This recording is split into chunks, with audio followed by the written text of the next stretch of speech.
You ask Tiger to solve. This deals with linear equations with one unknown. The final result is x equals -1. Let's solve it step by step. Group all x terms on the left side of the equation. Subtract 5x from both sides.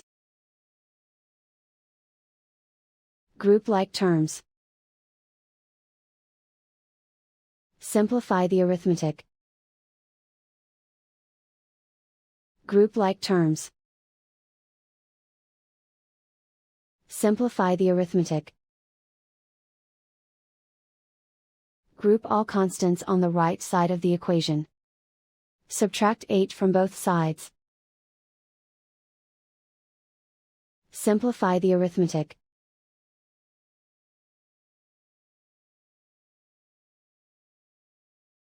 Isolate the x.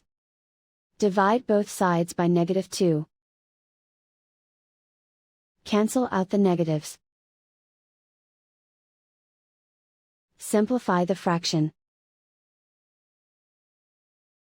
Move the negative sign from the denominator to the numerator. Simplify the fraction. And so the final result is x equals -1.